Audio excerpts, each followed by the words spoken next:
So that bar yesterday when I was opening it up had some real flaws. I flattened it all, cut 3 sections, restacked them. That welded up nice, so now I've got sort of the blank of a short sword. I'm going to be forging out to see what we can salvage.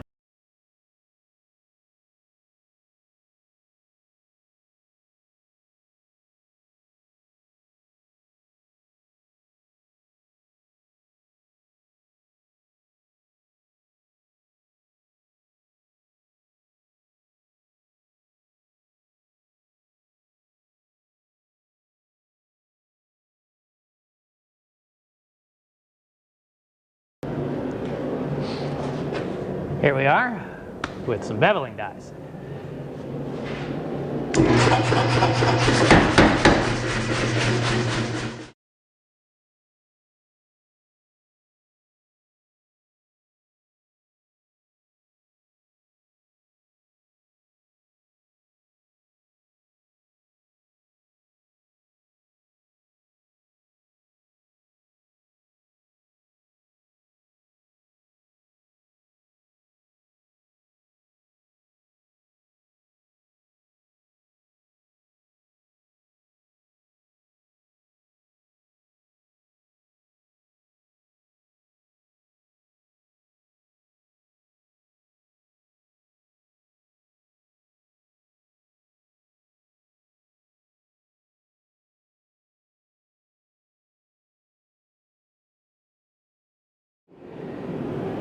After this, I'll be doing a quick, let it cool, do a quick grinding profile, just to clean up all those edges, and then we'll heat treat it. Okay, right now I've got the short sword in here soaking at temperature. We're at about 1475. It's been in there roughly 20 minutes at that temperature. The steels I'm working with, O1 and L6, require that soak time to get a full conversion, get the best possible heat treat. Great part about having a digitally controlled furnace like this, particularly one hooked up with argon, is that we can do this kind of heat treat a little bit more high-tech, really follow the specs for the material. Here in 1 second, we'll get that out, quench in oil. Low-tech oil, of course, but oh well. And move on to the next step. And here we go. Oh my god, look at that thing. Boy, there's a lot of gummy gunk at the bottom of this.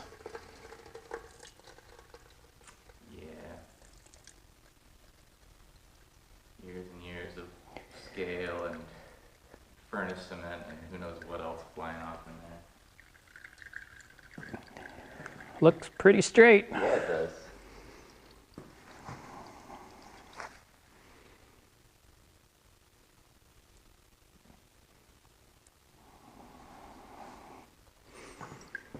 Yeah, the soak time really makes a big difference.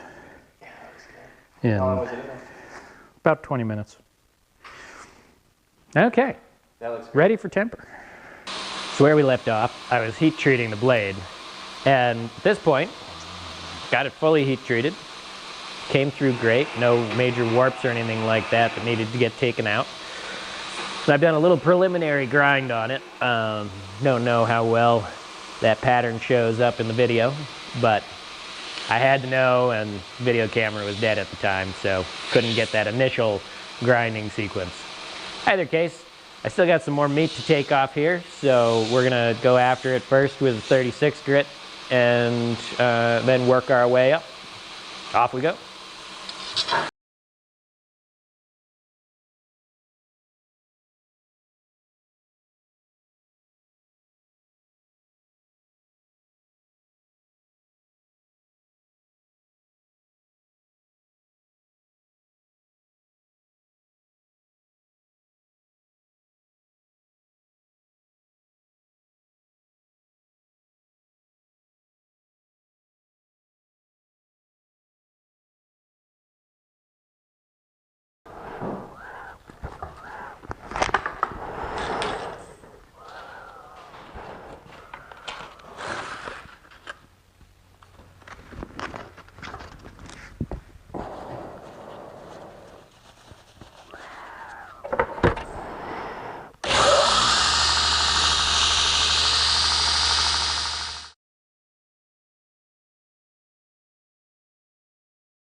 So at this point, I still have a few scratches from the 36.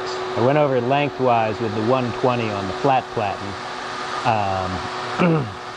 What I'm going to do is go 220 on this soft wheel, going lengthwise, to take out the rest of these 36 grit scratches and kind of establish mostly the final shape. I feel more comfortable working by hand, so during the hand sanding process is when I'm going to do the actual crisping up of everything.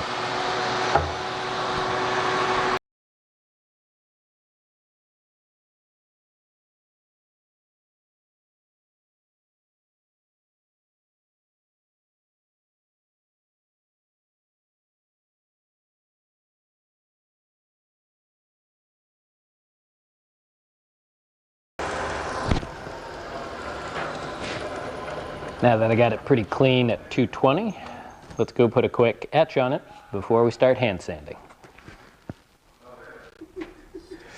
So, next step on this is hand sanding. I go straight to a 220 grit for my hand sanding.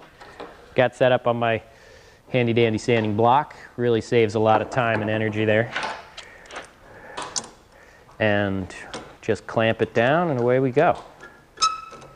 Although I will first put on my respirator again because hand sanding creates a lot of really fine dust. Gets down nice and deep. Moist respirator.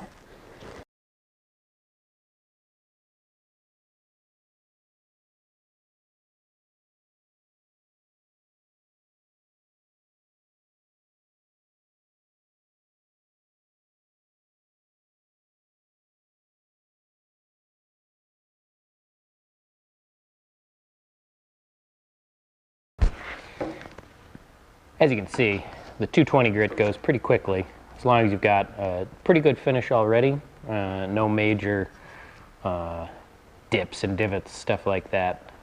And also, having this sanding block set up like this, I can put some good pressure on there. So sandpaper cuts great that way. This sandpaper, by the way, it's a 3M. You can actually get it at Home Depot. It's got a slightly sticky back, makes it great for going on a block like this, so I highly suggest it.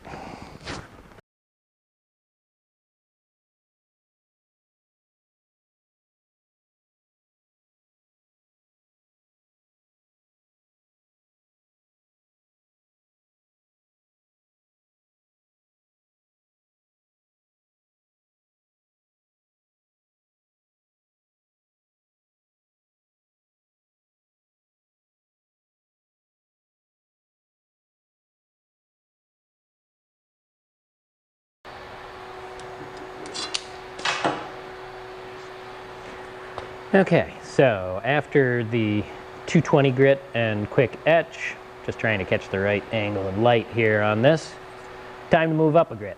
As it turned out, I was too lazy to walk to the far end of the shop and find some 400 grit paper, so I'm going straight to Rhino Wet 600 grit. I'll probably do one round of this, another quick test etch, another round of the 600, and then into the final etch.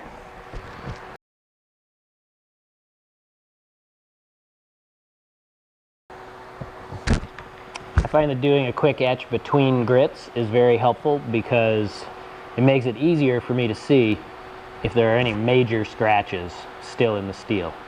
However, that very fine oxide on the surface clogs up the paper really fast, so I will often go over extra surfaces with that first block of paper, just so I don't clog up nice, fresh, sharp paper with the oxide film.